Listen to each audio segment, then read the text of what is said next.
अगर हम वेदों की बात माने तो माताओं को गायत्री का पाठ नहीं करना चाहिए। पर मैं वेद का ही मंत्र बता रही हूँ। महाराज जी, मेरा एक प्रश्न है जो कि मैं पूर्व में भी कई कथावाचकों से और पूज्य संतों से पूछ चुका हूं, लेकिन मैं उनके उत्तरों से संतुष्ट नहीं हूं। वाह! क्योंकि कुछ लोग कहते हैं करना चाहिए, कुछ लोग कहते हैं नहीं करना चाहिए। मेरा प्रश्न है कि क्या महिलाओं को गायत्री मंत्र का जप करना चाहिए? क्योंकि मैंने ऐसा आपके ही मुखारबिंद से सुना है कि गायत्री मंत्र जो है विमोचित श्रापित है, तो बिना शाप विमोचन के गायत्री मंत्र का जप नहीं कर सकते। तो क्या महिलाएं गायत्री मंत्र का जप कर सकती हैं, हाँ या नहीं? बहुत सुंदर प्रश्न है। जब बड़े बड़े कथाकार हार गए तो हम तो हारे ही कहा है। नहीं गुरुदेव, उन्होंने अपने मत से उत्तर दिया, लेकिन मैं साधु संतुष्ट जी, नहीं हुआ। ये गायत्री ब्राह्मण की मूल है और यज्ञोपवीत संस्कार वाला व्यक्ति ही गायत्री का जप कर सकता है।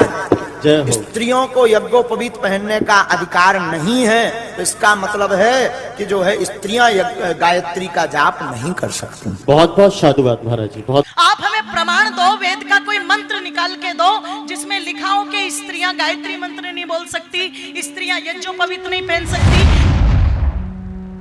गायत्री मंत्र का जाप लड़कियां कर सकती हैं ना, स्त्री को गायत्री मंत्र का जाप नहीं करना चाहिए।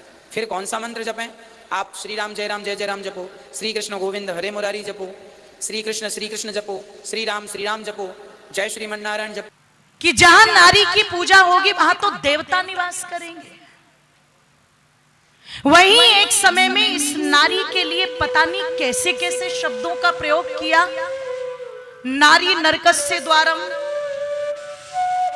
स्त्री शूद्रों ने धीयतामिति श्रुते, कि ये वेद नहीं पढ़ सकती है, शास्त्र नहीं पढ़ सकती। और आज भी मतलब चंद्रमा तक हम लोग पहुंच गए, मंगल पर बसने की योजना इंसान बना रहा है। टेक्नोलॉजी इतनी तेजी के साथ बढ़ रही है, शिक्षा के स्तर का प्रचार प्रसार इतना बढ़ रहा है कि बेटियां चांद तक जा रही है। और ऐसे समय में भी कुछ लोग इतनी छोटी मानसिकता रखते हैं कि स्त्रियों को गायत्री पढ़ने का अधिकार नहीं, स्त्रियों को वेद पढ़ने का अधिकार नहीं, स्त्रियों को यज्ञ पर करने का अधिकार नहीं, स्त्रियों को यज्ञोपवीत पहनने का अधिकार नहीं। अरे कहां लिखा हुआ है ये? आप कहते रहते हो, बोलते रहते हो कि ये वेद में लिखा है, वेद में लिखा, तो हमें प्रमाण तो दो। आप हमें प्रमाण दो, वेद का कोई मंत्र निकाल के दो जिसमें लिखा हो कि स्त्रियां गायत्री मंत्र नहीं बोल सकती, स्त्रियां यज्ञोपवीत नहीं पहन सकती। पर मैं वेद का ही मंत्र बता रही हूं। ब्रह्मचर्येण कन्या युवानम विंदते पतिम, के जब कन्या ब्रह्मचर्य से युक्त हो जाए, और जो ब्रह्मचारिणी होगी, ब्रह्मचारी किसको कहा गया? जो यज्ञोपवीत धारण करता है, जो वेद पढ़ता है। तो ब्रह्मचारिणी कौन बनेगी? जो यज्ञोपवीत धारण करेगी, जो वेद पढ़ेगी। जब वो ब्रह्मचारिणी पूर्ण युवावस्था में प्राप्त हो जाए तब वो पति का वरण करे। अगर वेद पढ़ने का अधिकार ना होता तो कभी आप वेदों को देखना, यदि आपको वहां पर ऋषियों के नाम मिलेंगे तो अपाला, घोषा, मैत्री, ये नाम आपको वहां पर स्त्रियों के भी मिलेंगे।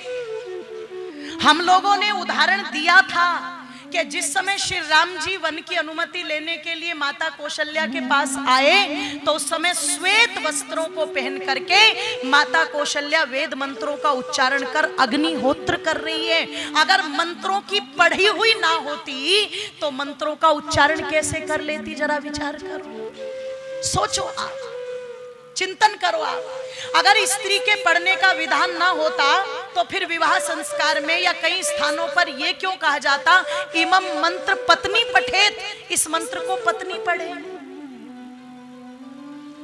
पर लगे हुए हैं पीछे, क्यों? इसका सबसे बड़ा कारण नजर आता है, एक स्वभाव है, उसको आप सब जानते हैं, शायद स्वीकार भी करोगे आप। हमेशा एक लड़के की अपेक्षा लड़की जो होती है, ध्यान रखिएगा, वो कार्यों में ज्यादा सिद्धदायक होती है कि नहीं होती है? बोलो। लड़के को पट्टी पढ़ा पढ़ा करके तब रास्ते पर लगाना पड़ता है। लड़कियां बचपन से ही, छोटी आयु से ही अपने आप चीजों को सीखने लगती हैं।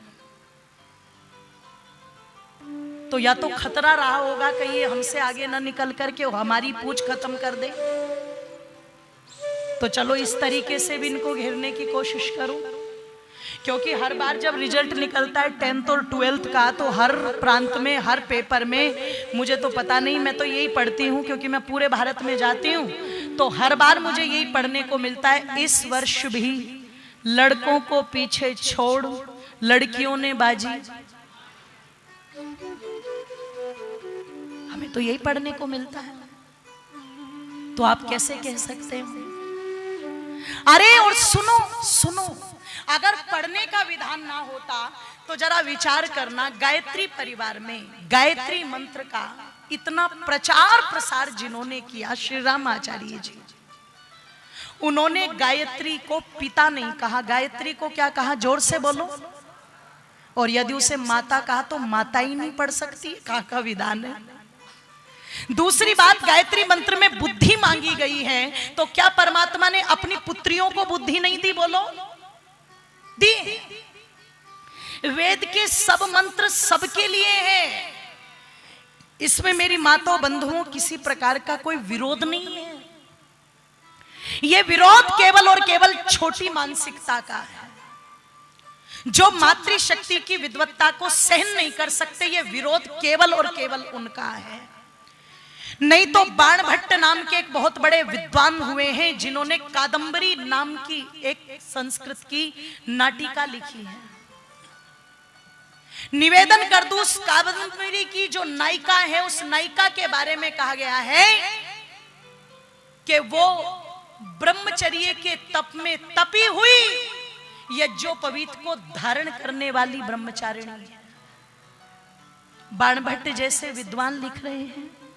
आगे अभी माता सीता के विषय में सुंदर कांड में बिल्कुल स्पष्ट आता है, बिल्कुल स्पष्ट, कि हनुमान जी जिस समय खोज करने माता सीता की जाएंगे और पूरी लंका को ढूंढेंगे, तो वो क्या अनुमान लगाते हैं कि उनको माता सीता जी मिल जाए, ये अभी सुनेंगे आप लोग। तो मेरी प्रार्थना है, जो समाज के अंदर आज इस मातृशक्ति को इतना छोटा मान करके चल रहे हैं, वो कहते हैं कि माताएं तो अपवित्र होती हैं, ये तो शूद्रा होती हैं, तो मैं संकेत कर दूं, अगर माताएं अपवित्र होती हैं तो तुम्हें पवित्रता का सर्टिफिकेट बना करके किसने दिया? पहले ये बताओ, किसने दिया? तुम्हें जन्म देने वाली तो ये माँ ही है ना। राम जी किसके गर्भ में पले? माँ के गर्भ में। कृष्ण को पैदा करने वाली माँ, अर्जुन जैसे वीरों को पैदा करने वाली माँ, महाराणा प्रताप, छत्रपति शिवाजी को पैदा करने वाली माँ। अरे जो वीरों को पैदा कर सकती है, जो आदर्शों को पैदा कर सकती है, वो तो उनसे भी कहीं ज्यादा पवित्र है। ध्यान रखिएगा, तुम अपने आप को पवित्र मानते हो, तुम्हें पैदा करने वाली तुमसे ज्यादा पवित्र, ज्यादा पवित्र है। वो पैर की जूती नहीं है, सर की पगड़ी है।